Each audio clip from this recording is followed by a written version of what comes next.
All right, everybody, welcome to the Living Your Design Awakening program. This is an experience that we hope you will enjoy. This first class that we're doing is a continuation of the session that Cameron and myself did last week on mastering your shadows. If you didn't get a chance to catch that, go ahead and check out YouTube. I'm Cameron Huff, and of course you've been listening to Andrea, and we're both IHDS certified Living Your Design guides. And we're excited to take people through this process of getting a much clearer sense of who they are and how to navigate life in the most enjoyable and effective way possible. Here is an example of our designs. We are both projectors designed to wait for clarity to make decisions. We have different profiles. I have our email addresses there in case anyone has any questions directly of us, or as you're going through this process, if you happen to resonate with one or the other, you're welcome to email us if you have any private questions that you're really not comfortable with sharing in the group. Living Your Design is a very personal experience, and there may be some things that come up during these next 2 months where you feel like you're going crazy, like is this really natural or is this normal? And there's a lot of things that may happen to you as you go through this experience, and we want to support you in the best possible way. Sometimes that means it's not about sharing with the entire group the shattering that's going on inside of your mind, so we want to be able to support you. So you have that information there as well, and you're welcome to contact us. Yeah, please do, especially if you feel like you're going crazy. That can be a good sign, actually. But it's really helpful to have some support if you're going through an experience like that. Absolutely. See, the reason why we did it in this way, if I could give a little bit of backstory, when Ra created this Living Your Design Awakening experience, he taught it to be delivered in 2 days over a weekend. The very first day, he said, we need to break down the shadow aspects that they're going through, to show them their shadows, to help shatter that sense of false self.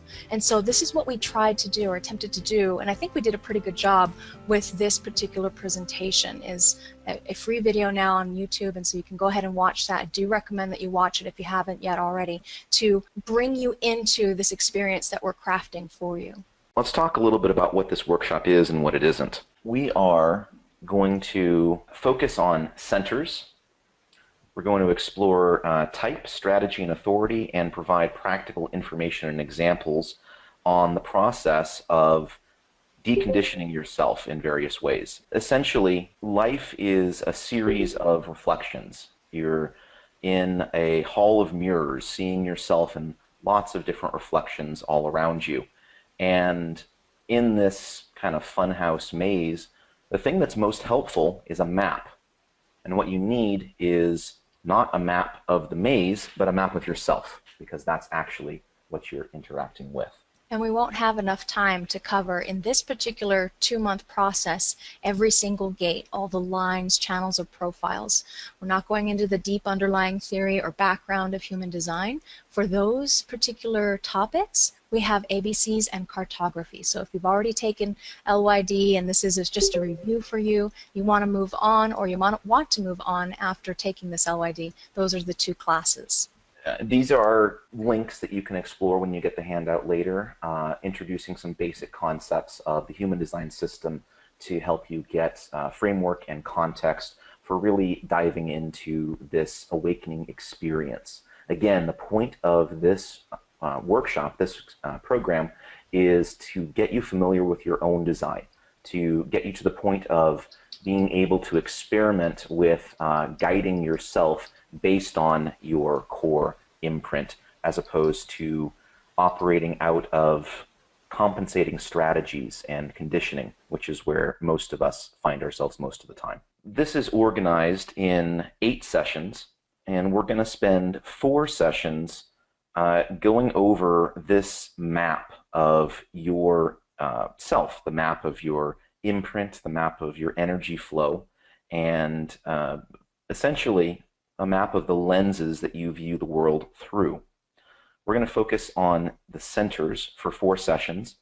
These are, you could call them chakras. You could also call them certain processes that we all go through to handle different aspects of life.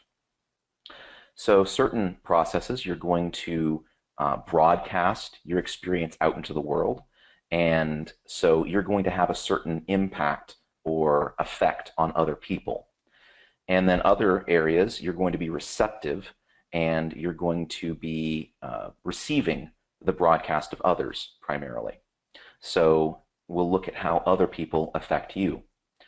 And we'll also look at healthy and unhealthy expressions of all of these options. We're going to spend one session on the idea of authority. And authority is basically the inner voice that is going to be reliable for you to pay attention to when you need to make decisions. So this is possibly the most powerful aspect of this whole process.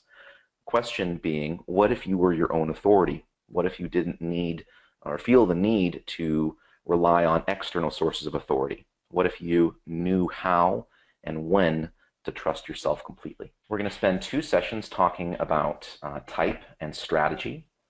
We're going to talk about all 4 of the fundamental human design types. There are, of course, generators and projectors, manifestors and reflectors. We'll talk about what it's like to be each of these types. We'll talk a bit about what it's like to experience the other types, because of course you're going to be one of these. And we'll talk about the strategy of each type, essentially how each of these types of people can navigate through their own life successfully with the greatest sense of ease and flow. And then we'll talk about how the types interact with each other and how we all support each other in giving our gifts and living the legendary life. We're going to use as resource material info from the student manual, and this is a wonderful resource to purchase. We recommend having a copy for yourself. As you can see, this is titled Living Your Design, a Manual for Cellular Transformation, because that is the point of this. The point is to actually change, to have a fundamental shift in the way you relate to yourself and the way you relate to your life. We'll also draw from live example charts from the participants, as well as potentially other examples that are relevant for whatever particular reason. We're going to talk about real-life experiences, and we'll share what we've found to really work well in living your design, in actually taking this information from the world of theory to the world of practice. If it isn't practically applicable, if it doesn't have the capacity to actually change behavior, then not really that valuable. It needs to be practical.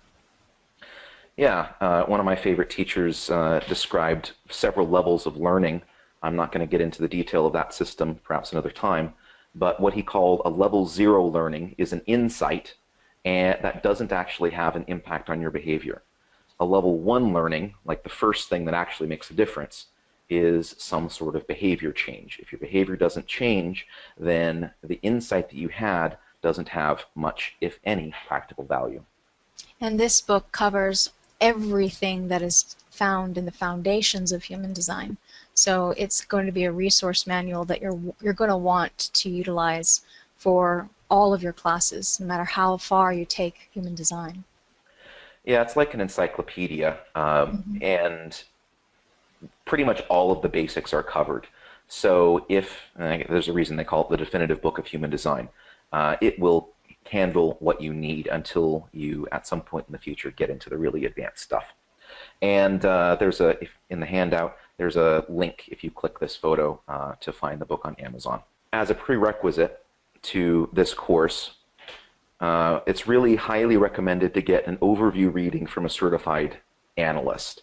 All of this information can be quite complex. There's a lot of detail available, and it's really helpful to have someone else that's developed expertise synthesize it for you and identify the parts that are most relevant for you, most important for you to keep in mind as you continue. So this is included free with this particular LYD. Andrea, would you like to comment on that any further? This is the first time I'm offering this with the Living Your Design, where I'm offering you to sit down with me one-on-one, where we will go over your human design chart. So now I know that there are several people who are auditing this LYD, you've taken it before, you've got a foundation reading or what have you, you may give this reading, if you don't want to take it for yourself, you may give it to any child that you know. If there's somebody that's underage that is, you know, you would like them to have a reading for the parent to have the reading for the child if it's a very young child or if it's an older child, but children are one of my focuses, so I want to be able to offer that either to you or a child if you already have one, have had one of the readings. And then also you're going to want to have the student manual be part of your process as you go through this experience. I wanted to comment on this slide. So this is a quote from Ra. He says, if it's your serendipity that it happens to you, that you can live out your design, you get to see the wonder of what it is to be awake. Now, when we talk about awakeness in human design, we're talking about consciousness. We're talking about being awake to what is going on in your life so that you're seeing what's actually happening and not what you think should happen, should have happened, all of the machinations of the mind where it's trying to project or change or fix or otherwise not be aligned with what's actually happening. And that's where all the suffering arises from. It arises from your mind trying to control your life. So it's actually quite easy to wake up the body. It simply takes you following your strategy and authority in decision making. And it happens quite quickly, actually, for some generators who are designed to be spontaneous. But when it comes down to your mind is going to have conditioning happen to it constantly. And one of the interesting things that we're going to share with you in this particular Living Your Design, I'm excited to have Cameron share more about this at the end of this presentation, but we're going to experiment with some conscious deconditioning practices that he is the only one that I know of that's actually marrying those practices with the actual information in human design. So it's going to be something that those of you who are taking this course with us are going to be able to benefit from as an addition to these 8 sessions. So it's not going to be part of the 8 sessions, although Cameron will be talking about it, but the actual practices and the exercises are going to be outside of it. And Cameron, would you like to share anything more about that? Sure. What prevents awakeness? What holds us back from this conscious awareness and acceptance of the ever-present perfection of life? And the answer is basically conditioning. And we'll talk about the structure of conditioning, how we experience it, and we'll use the highly accurate map of human design to zoom in on areas where we have most likely accumulated a lot of conditioning. And then in the conscious deconditioning bonus, we'll talk about what to do with that, how to actually go through the process of resolving these, the term I like the best actually is samskaras, little attachments and beliefs or distortions of the truth. On to the human design system. What were you going to say, Andrea? No, that's exactly it. That we're getting into the meat. So we just covered everything that you're going to see in this class, what to expect over the next 2 months. Now we're going to get into the actual teaching portion, the basic concepts of the human design system. So again, some of you, this may be absolute refreshment of your foundations, or for some of you it might be totally brand new. If you're feeling a little bit lost, don't worry. We'll make sure that we answer your questions, either as they come up if you feel like sharing, or if you want to hold them till the end and there's something deeper that you want to go into, feel free to ask then as well. So the origin of human design goes back to 1987. And in 1987, there was a special event that happened in the universe, and that was the death of a star. This was titled or named Supernova 1987A. And of course, that supernova, the star exploded and died quite a bit before 1987. That's just when the energy or light from the experience reached us, but that is when it reached our planet. And when that happened, it carried with it a massive, unusually high amount of information and energy. And it enabled an experience that was had by a gentleman who came to be known as Uru Hu. when the energy from this supernova hit our planet, Ra had an 8-day mystical encounter with a presence that he called the Voice. The Voice essentially communicated all of the information that he would later synthesize and structure into the human design system. And he was told that his purpose was to be a clarion, a messenger, bringing this knowledge to the world. And we too are messengers. Anybody who takes up this particular system and decides to carry it forward are messengers in our own right, taking the knowledge, integrating it, and translating it into a transmission that is for the people who are attracted to us. So if you're listening to either of us and you find this information fascinating and you want to know more, then we're glad to have you here, because we want to be able to share this message with you so that you can especially take it on to the children in this world, because this knowledge is specifically for the children that are being born right now and have been born, the ones who haven't experienced the kind of deep conditioning that someone like myself or Cameron can have at we're around age 40. So it's been a long time of us living in the conditioning field without awareness. But if we can get to the children before they have so much conditioning, before they're conditioned away or homogenized away from their true nature, it's going to make a radical shift in consciousness. So we invite you to consider that as part of our mission, is to spread that, and so that people will be able to utilize this in their own lives, and especially the lives of children. We are, on an individual level, many of us at least, in the process of clearing away the unhelpful conditioning from our past.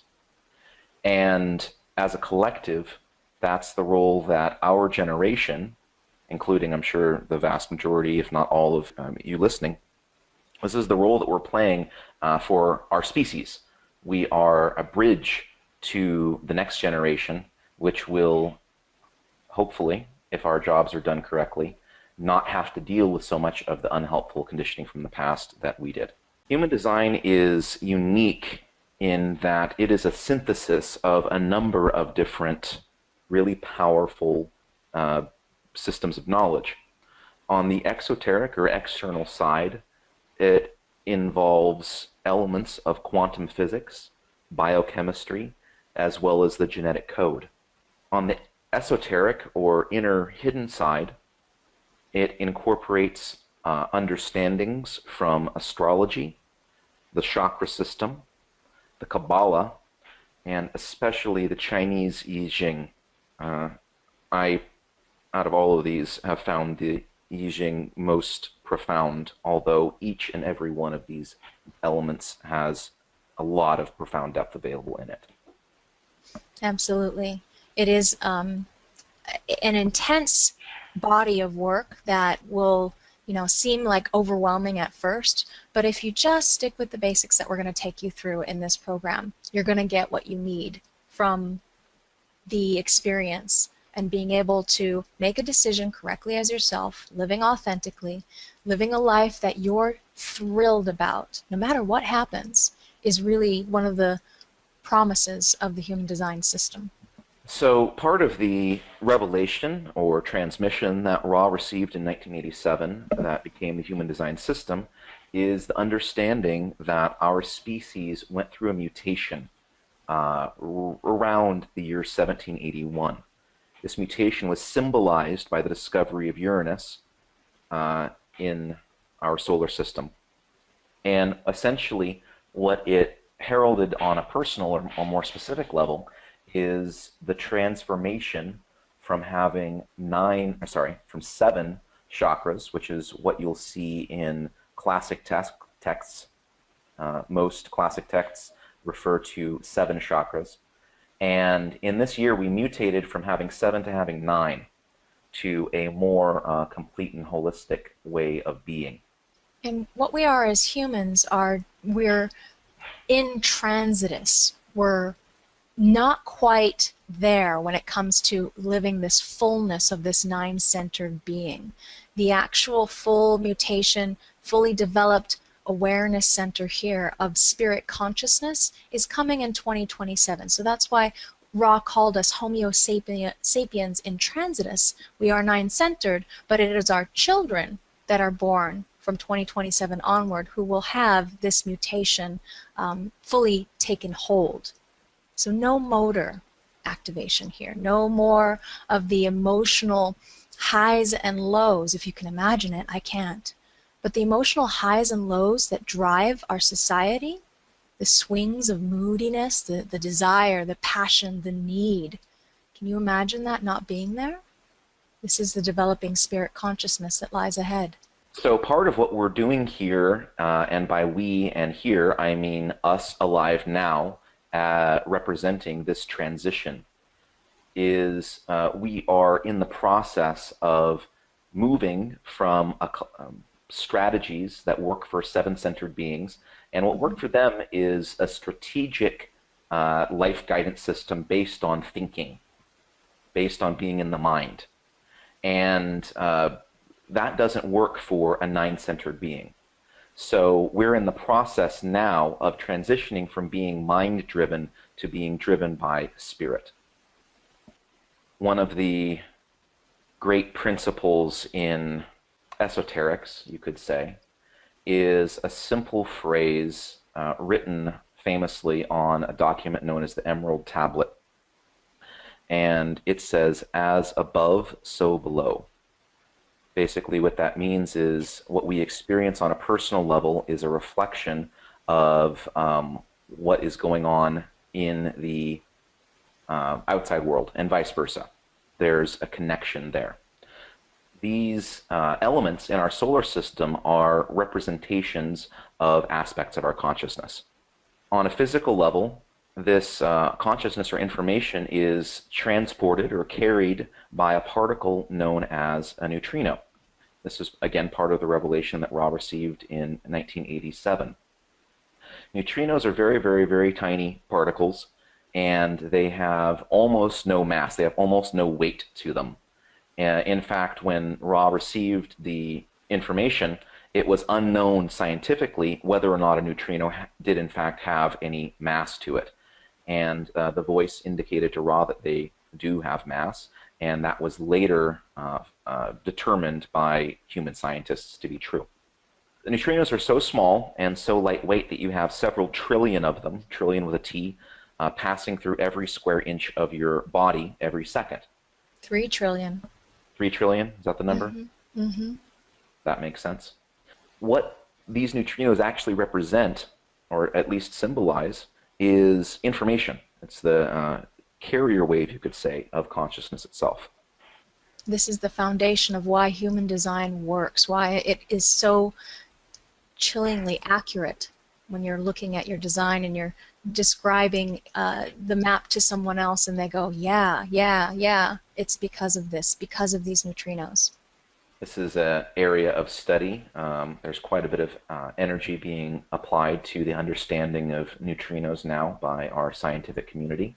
And the understanding that was given to Ra is that the majority of our conscious experience, the sort of energy of the program that we live in, most of it comes from the sun. Neutrinos are produced primarily in the hearts of stars and broadcast out from that point.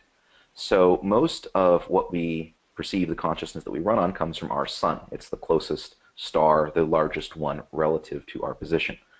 There's also quite a bit of information that comes from the surrounding star field. Way out in the universe, these neutrinos don't generally stop. They go for a long, long time, long, long distance. And so we're receiving a bunch of neutrinos from the stars as well. When a massive planetary body, something the size of Mars or Jupiter or any of these planets, stands in the way of a neutrino stream, they keep on flowing, they pass through the planet, but the flow is perturbed a little bit.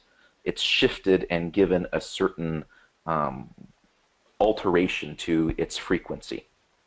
So the position of the planets essentially indicate or convey an imprint to us based on how they change this neutrino stream as it flows. It's like a red car that hits a white car, just grazing it slightly. And a little bit of red paint gets on the white car, and a little bit of white paint gets on the red car. That's how it can affect each other. So those neutrinos are flowing through from the sun, through all of the planets, to the Earth, into us, into our DNA, and forming it. And it then keeps flowing through us, and our imprint flows out to the universe. So it's a like an ocean of data stream filtering consciousness. That's all we are, is filtering the program that we live in. So the neutrino stream flows to the Earth, and it flows into our DNA, which reflects or refracts that stream in a certain particular way that is unique to us. And this essentially forms the imprint or lens that we view the rest of reality through. There are two different imprints that are relevant to us. The prenatal or unconscious imprint is representative of the planetary positions in the 6th month of pregnancy, roughly 88 degrees of solar movement, 88 degrees of the sun, before the moment of birth. This is the imprint carried by the vehicle, by the body structure itself. And this is not something that we have conscious, direct conscious access to. And then second is what we could call the natal imprint, or the conscious personality. And this is the imprint we receive at the moment of our birth. So essentially, as individuals, as beings, we carry forward in time as representatives of these two moments. The moment of our birth and the moment that happened 88 degrees of the sun's movement before that point in time. That's about 88 or 89 days.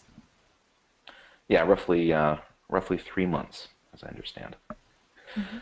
So part of the foundation that we'll use here, this is probably the most, the biggest contribution from those foundational systems to this synthesis, is the I-Ching, or I-Ching. And this is a metaphor, it's very ancient, but essentially it's a metaphor for our DNA structure. The DNA has 64 codons, which are made up of 6 groups of amino acids per codon, and in a very clear mirror, the I-Ching is made up of 64 hexagrams with 6 lines per hexagram. This, as a side note, is the basis for binary math. This was the inspiration for binary math that runs pretty much every computer system that is currently in existence. And the I-Ching represents the first 64 binary numbers. Essentially the most foundational, simplest possible structures that can exist. And since they are the simplest possible structures, they show up mirror-like, fractal-like in everything. And on the next slide, you can see a link to an article by Uru Hu, how it describes that design is your genetic code and why it is so accurate and why it's so important to understand. Here we see the mandala. The astrological wheel you can see if you've studied astrology is right here. So now we have 2 moments of imprinting. 2 moments of imprinting that are put into this mandala. So as opposed to astrology, who only takes 1 imprinting, they only take 1 imprinting of the moment of birth, we take 2. And that is brought into the body graph you can see in the mirror, in the middle, with its 9 centers and its 64 gates. And the I-Ching wheel around that mandala is what informs and the structure of the body graph, so that you're going to be able to see that blueprint or map of who you are. As we mentioned, an imprint or an activation of one of these hexagrams, they're called gates in human design terminology, it's caused by some aspect of our solar system being in that physical location at that moment. In this case, we have the sun, or symbolic representation of the sun, in gate 13. What were you going to say? Oh, yeah, this is another reason why we're so much more profoundly accurate than astrology. If you notice, this is the 13 is in Aquarius, and you notice that we have 1, 2, 3, 4, 5 different gate activations that can be in Aquarius. Each of those gates are very, very different. So there are subtler and subtler nuances of the activations that we can describe because of the power of the I-Ching. Yeah, now, you know, all of these gates in Aquarius do have some commonalities in their energy. There's some commonalities in their structure, and then they also carry this energy that we could call Aquarian, and they all have a little bit of that flavor. At the same time, they are very distinct from each other. So this allows a much greater level of detail and specificity than might be available in astrology, of course, depending on the specific methodology that you're using. And this is a representation of a person's full body graph. You see certain activations in red representing the unconscious body imprint, and then others in black representing the conscious personality imprint. And all of this is put together and applied to this particular structure to represent an individual. You can think of it like a circuit board where you're seeing all of these different activations. You can see the 26 activations of each body graph. Everyone has 26. Sometimes they're doubled up. A planet might have been conjoined or next to another planet, and so it's emphasizing a particular gate activation. But we're always going to, each of us, have 13 unconscious and 13 conscious that are brought together into this rave chart, and that we can read and help you understand how you're here to make decisions that you trust. So this next slide, I have a really quick video that helps you understand how a human design chart is calculated. Until I watched this video, it was really all concept and theory. I had no idea. I was wondering, why is it that way? But it's just a few minutes, so when you get the PDF, you can go ahead and watch that. Highly recommended. It takes this and makes displays it visually, so it's a lot easier to grasp. It's kind of challenging to construct a mental model from just hearing the words. It really helped me understand how retrograde movement works too. Yeah, that does help. Seeing it. So basically, there are a number of benefits to going through this process. Basically, we're trying to awaken us to our true self, and this is the ultimate goal. This gives us permission to be ourselves and to have compassion for others. One of the core realizations is that we're not all designed to be like each other. Quite the opposite, actually. We're all designed to be unique and to operate differently from each other. And of course, this makes sense. We all have our own unique gifts that we can bring to the table and offer to others. This knowledge helps us understand how we can make decisions that are correct for us. The way that you make decisions that work for you is going to be different than the way that I make decisions that work for me. So finding out how to make decisions that point us in the correct direction for our true life purpose to unfold. And what this does is it moves us in harmony with the flow of life. There is a certain flow of events that will carry us naturally through living out our individual mythology, through living out our unique legend or our unique story. And this is the process I've found that most accurately aligns us with that natural flow of our life. And when we're aligned with that flow, we find ourselves in the right places, and we find ourselves attracting the right people into our lives and attracting the right opportunities. If we're out of alignment with this flow, which is unfortunately, again, where most of humanity is at the point, then to be experiencing the opposite. We're not going to find the right place. We're not going to attract the right people. And tragically, we'll find ourselves blind in many cases to the opportunities that would be really good for us because we're fixated on something that we think we want. Mm-hmm. This helps us correct our frequency, the frequency that represents who and what we are at this point in time, so that our thinking works properly. This is removing that conditioning that obscures our vision and causes a lack of clarity. And this all helps us transform from operating out of fear-based conditioning operating out of untruth, to the potential for wisdom about the world and about life. We're going to look at two parts of who we are. The vital energy, or the self, the true self, is our imprint. It's the imprint that we carry throughout our lives that essentially will never go away. We can polish it, but it's going to stay there. And then all of the other areas on this map that are white or open represent potential. They represent areas that we can learn, areas that we can write new code, so to speak.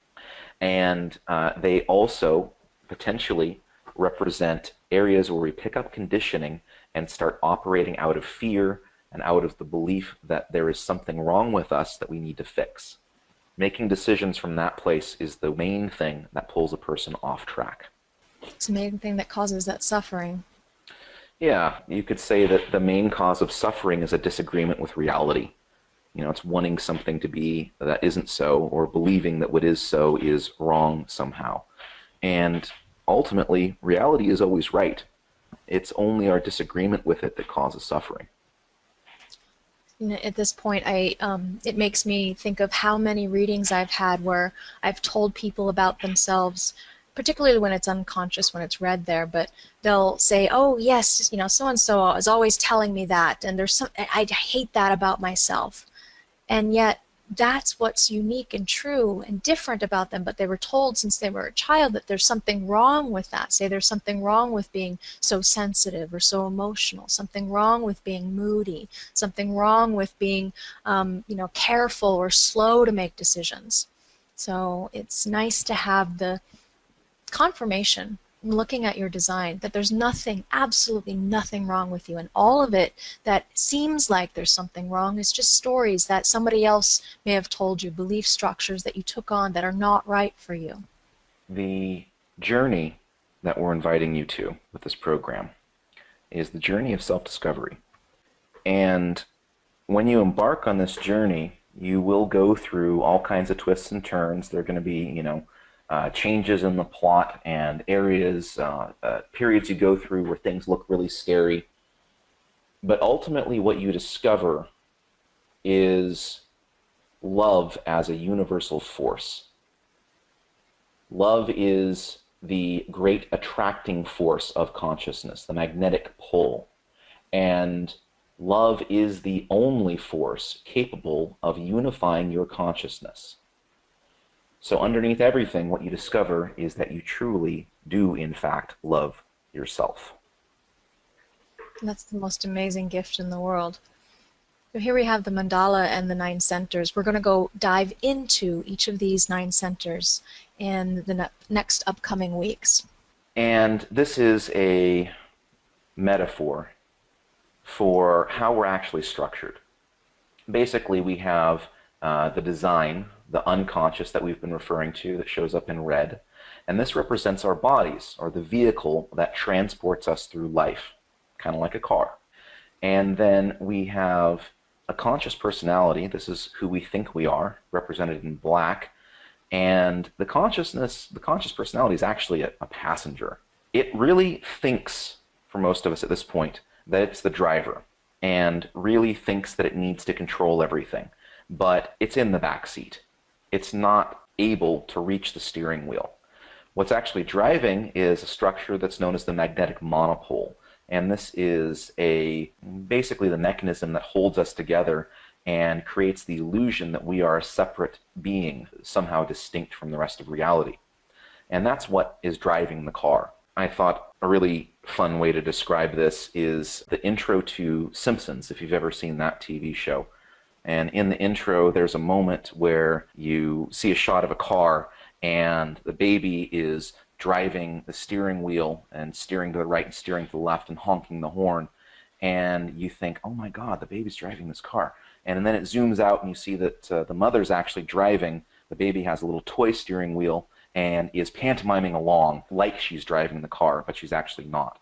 This is very close to what's going on with the personality.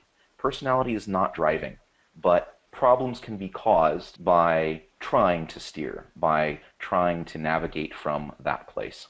And this is another one of those pieces that is actually backed by science. It's really hard for the mind to grasp, though, that you're not in control of your life, because we have all of these different sayings like, I create my own reality and I'm in charge, and these belief structures that we have to be in control, and yet it's out of our control. So what we're giving you in this program are the keys to you being able to see how to unlock your personal potential and to live the mythology of what you're here to achieve. Every one of us has a very unique purpose. And the more in alignment with that purpose you are, by relaxing, by letting go, and allowing your truth to surface, the more comfortable you're going to be as a passenger in the back of that limo. I would actually say that most of those sayings are true. You are creating your reality, and ultimately you are in control. The problem is you think that you're only this, and this aspect is not in any way in complete control of your life. This, everything, is actually running the show, but this is all that you have conscious access to. And you think you have control of it, and it's the great paradox of no choice and free will, that there is an alignment that can happen if you liberate yourself from thinking that you are in control of the totality of what you are, your body. You identify with not the correct being, and so you're only seeing half of the movie if you're living from here. You're only living from the mind. You're only going to see parts of the movie and not see what's right for you, not be available to what's right for you. Paradoxically, releasing control as the personality gives you much more control. This combination of our physical design, our vehicle, and our conscious personality, who we think we are, represents a sort of forced marriage or mystical union. We are a consciousness that is sort of inhabiting or riding a body. And the synthesis between the two, the union between the two, is where our capability as a being, where our true gifts really show up, where they're evidenced. And they show up because what happens is we stop living from the homogenized openness, the conditioning of what we think we should be, and our uniqueness then begins to arise. Every single gate that you have is defined by one of 6 lines. So the 64 hexagrams are divided into 6 lines. Below that we have 6 colors. And below that we have 6 tones. And below that we have 5 bases. So this means that every single gate activation that you have is imprinted from one of 1,080 different variations. So that means that it's going to be very, very different, your life movie, when you're able to operate correctly as yourself, because you're going to stop living the frustration, the anger, the bitterness, the disappointment, the very potent resistance that we get when we're identified with what we're not, and we start to see the beauty of our uniqueness. I calculated out at one point, with this understanding, that each gate has actually 1,080 different variations. I calculated out how many unique charts this system is capable of representing. I think of that as the resolution of a system of, human understanding. And the number that I got to, I don't remember the specific number, because it was really, really big. It was something like 2 followed by 53 zeros. So what that means is that your design chart is utterly unique. No other human that has ever lived or will ever live, most likely, has the exact same chart as you. The odds against it are staggering. This matches, at least my experience of reality, much closer than simpler, older systems like Myers-Briggs or Enneagram can represent. Now, we've covered a lot of material today, you guys, and I hope you're not too overwhelmed. But what we've covered are that there are neutrinos, that we do have planets that fly through those neutrinos. They imprint our being. They imprint us based on the hexagrams, the gates and lines, and the body graph shows us a map, a blueprint of the uniqueness that we are and where we are open and vulnerable to conditioning. Now, throughout this presentation, you may have noticed little places that said video or a link. You can see right here it says planets. So I've embedded some links to a lot of different resources that you're welcome to go and listen to on your own time if you like, if you want to enrich your understanding, or if you're studying this and want to move on into further levels of the knowledge. The information on the links will help you with that and will inform your experience, but they're absolutely not required. It's just something there if you are a projector particularly and you like to study a lot of things, or you're really fascinated with this system, you think you might want to move on. I encourage you to get a good solid grounding and investigate some of these links.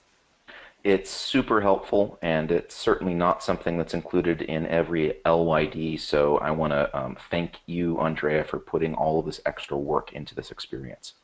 Oh, you're welcome. Hey, you know, I'm a guide, so I'm going to guide people through this LYD, what's worked for me and what people usually ask me for, because I've been asked so much over the years of teaching this program, because we don't have enough time to go through everything that people want from this experience. So I've put those resources in so that they can get a complete and whole picture. A lot of it is raw material. So if you like listening to raw or watching raw, you're going to get a lot of beautiful gems out of these PDFs that we have. Highly recommended.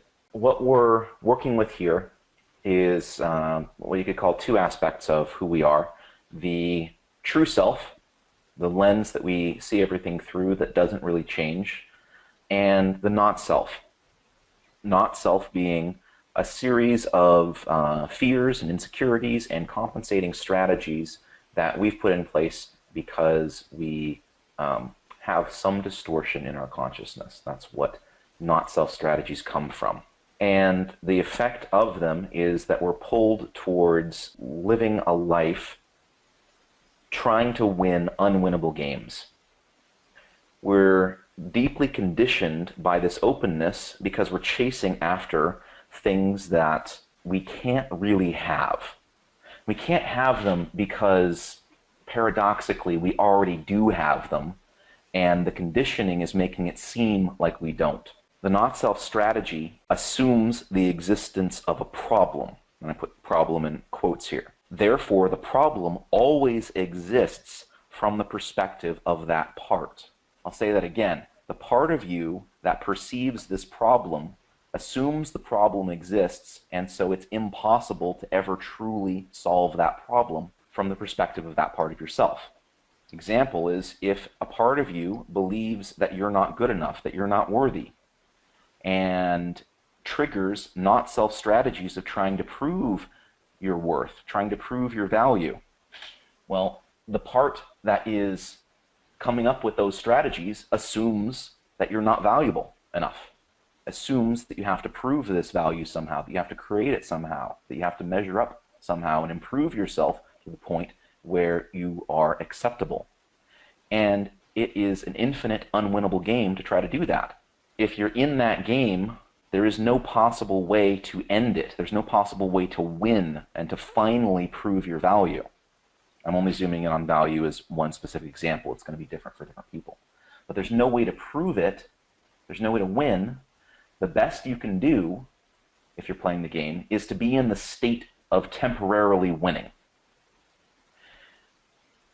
You can feel like you're winning temporarily, but it will never last. It's a treadmill. This is the game, these are the games, or the structure of the games, to be more accurate, that we are working through in the not-self. Andrea, would you like to comment?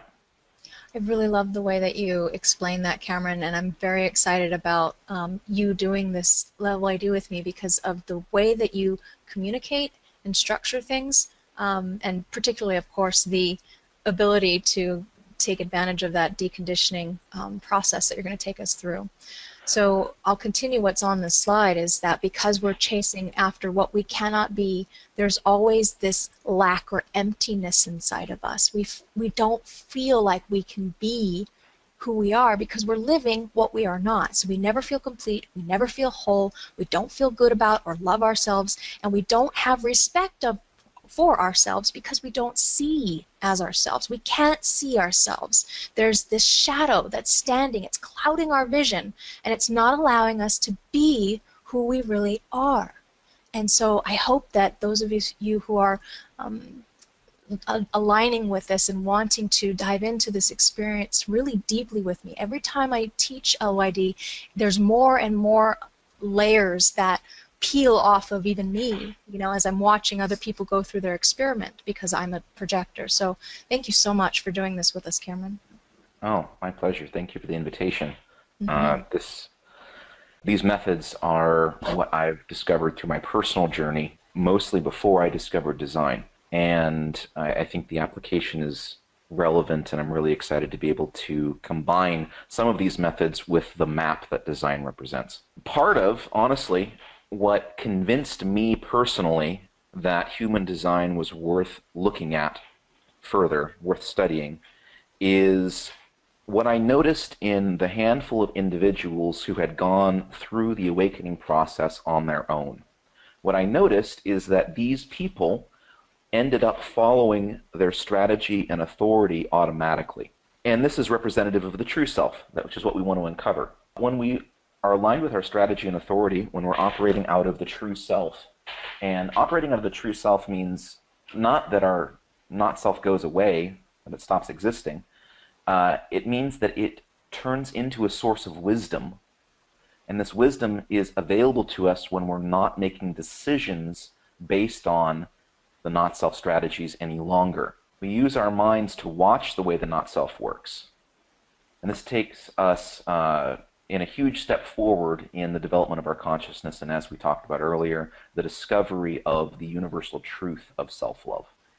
We can't fulfill our purpose when our energy is constantly being pulled away with us trying to be what we're not. And there are a number of forces ever present in our lives that condition us further. The places of our openness, where we're receptive to the outside world, these are the areas where we tend to collect conditioning.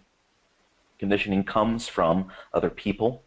It comes from our food. Our food has a huge impact on our consciousness. It comes from sleeping in someone else's presence. This actually has a subtle, in some ways, and profound in other ways, effect on our life. The transits that we go through, and the transits are basically where the planets are now, where the planets are in this particular moment, and so the way that they are perturbing, distorting the neutrino stream at this moment. And of course, we are still undoing the conditioning of the past, the conditioning from when we were, as a collective, seven-centered and intended to operate out of a strategic mindset. This is part of the transition, again, that we are all still going through as a collective. And so here we have another picture of the centers, and we want to describe for you where the problem arises. On this next slide, you're going to see that open centers will amplify the energies that are coming through. They're going to get distorted so that you're not able to see clearly. You're experiencing an over-amplification of that energy, and so you tend to overreact, and then there's a misunderstanding. But that red domino, what can happen there is that something can happen for you to keep the misunderstanding from continuing if you are aligned with recognizing how you can overreact. The problem is that there's openness, and we have what we call not self purpose. And one of the homework assignments that I have, or it's a project that we'll go through together that is not part of LYD, but it's discovering your not self-purpose. We're going to guide you through that so that you can align with understanding how you misunderstand and recognize what's happening so that you can be that red domino and not have the continual problem or challenge of being distorted and operating out of that distortion. Yeah, our open centers are kind of like echo chambers. We're receiving what's going on around us in those areas, and like an echo, there is distortion that comes into the signal when it's amplified and reflected, and this is where the misunderstandings and problems stem from. So these undefined centers, this openness represents where our not-self habits and strategies come from. The voice of these undefined centers is interpreted by the mind, and leads us to homogenization. Homogenization means erasing, or at least attempting to erase, the uniqueness that you represent because you feel like it's wrong somehow, or it is attracting unwanted attention, or anything along these lines. The battle essentially begins when you start your experiment. And the experiment is seeing what happens when you make decisions according to the strategy that works for someone like you, that works for your type, and the authority, which is the inner voice that is capable of guiding you accurately.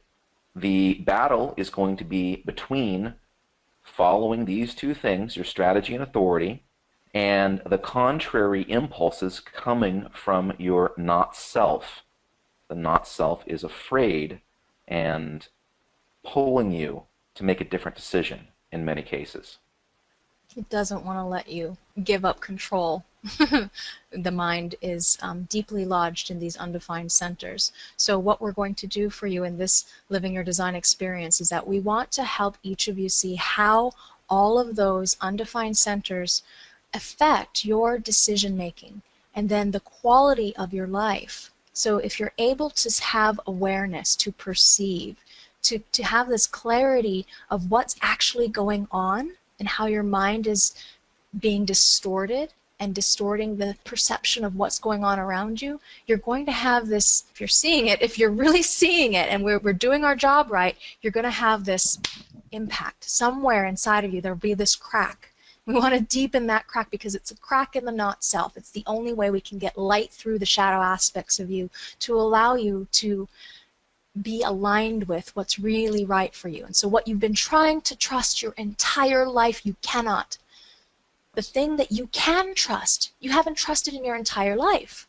So this is where we have this shift. This Living Your Design is the only spiritual awakening class experience that we have in human design, in the entire system. This is the class that is the foundation of everything. If you get this right, you don't need to go on and study more unless it's something that you're passionate about or you feel like it's your calling or you want to be a messenger too and help, you know, your friends and family or what have you. But this is the only thing that matters. You being able to follow strategy and authority and see how well it works for you. Once you have that seeing, you can't go back.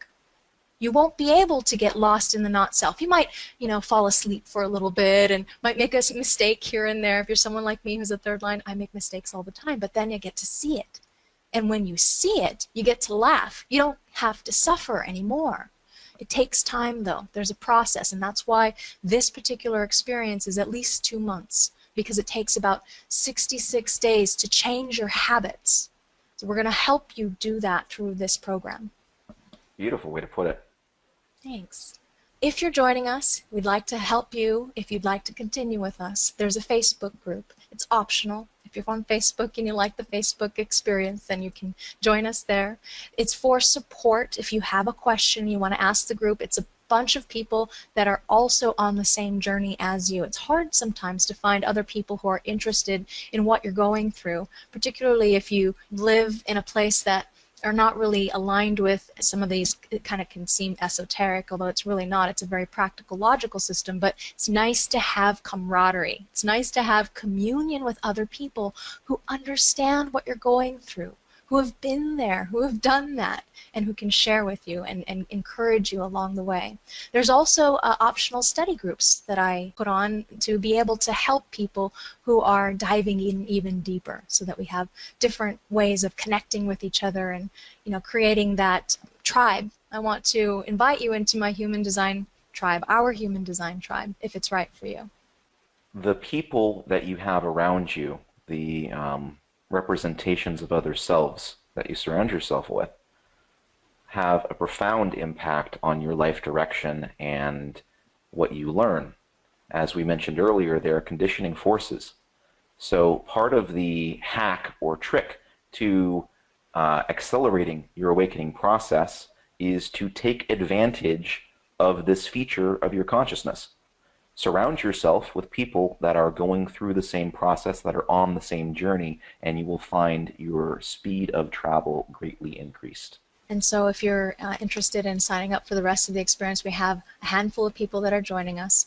This is the link when you get the PDF to go ahead and sign up for this particular experience. It's not like any other Living Your Design experience I've ever had or taken or given, because I've got Cameron with me and we're going to take you through that conscious deconditioning process. And also this is the first time I've offered an hour-long session with you one-on-one, and that is for an overview reading, ideally for you. If not for you, if you had a foundation, you want to give it to someone else, that's fine too. But the cost of this program is set by the International Human Design School at $350. So that's what you're paying for, is the LYD, but we're giving you these additional bonuses because we want to encourage you to take that step. If you're just kind of uncertain, you're on the fence, this is a great time to join us because we're experimenting with it, the deconditioning, and then also too, I want to support you on your path and make sure that you're set up for success by offering some time to connect with you one-on-one before. And then afterwards, what you're going to get, as I mentioned on the previous slide, is you have access to that Facebook group where we have support groups, we have webinars like this, we have the study groups, and you have the ability to connect with other people around the world. Absolutely. For our next class in this Living Your Design experience, our recommendation is to read through the introduction in this manual and also to read the sections on the head and root centers. And then an optional practice, which is highly recommended, is a journaling exercise called Wild Mind Writing. Yeah, wild mind writing is something that can really profoundly awaken yourself to your process, and it can document your process. If you are able to see the change that happens to you over time, you're going to have even more of a grounding in your awareness of what's actually going on. It's nice, especially for people who are emotional, because when you're emotional, you can only see what's happening right now, and you may not remember the really low lows or the really high highs. It's easier to see your transition if you're journaling.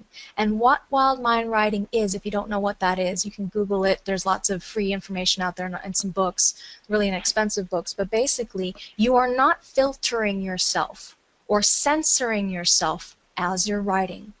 As you go through this process, something that triggers you emotionally, if you feel something or there's some kind of hitch in your mind, or you're like, no, what, no. Like, for example, when I first came to human design, my undefined ego center told me constantly that I was not good enough, that I could not do anything right, and that there was something terribly wrong with me.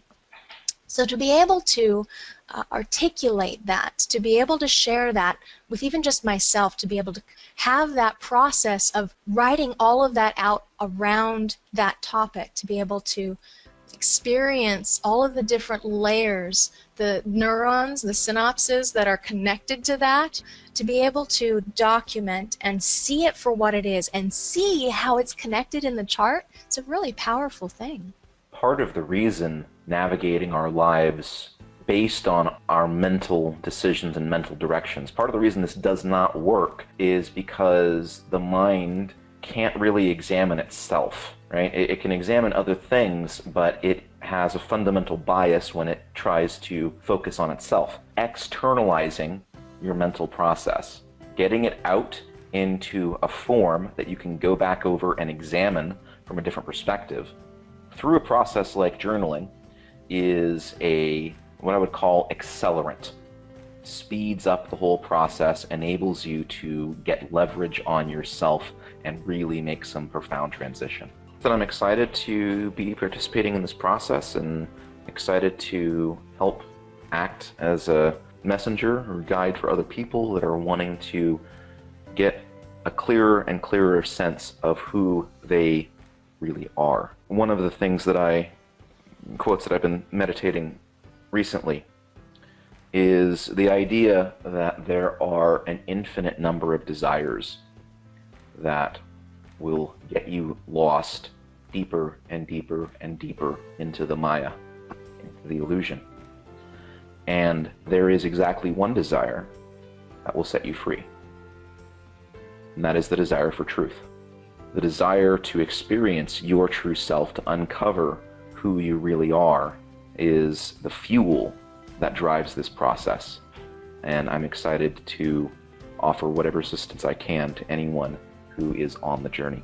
And it's so individual, so unique. Each one of us has our own unique truth. And so it is our honor and pleasure to be able to facilitate this for you, because through us having this experience with you, we also too get to dive in deeper to ourselves and discovering our own truth, because we as projectors are here to discover who we are for the other. What do they pull out of us? And that's how we fulfill our purpose. So thank you again for being here.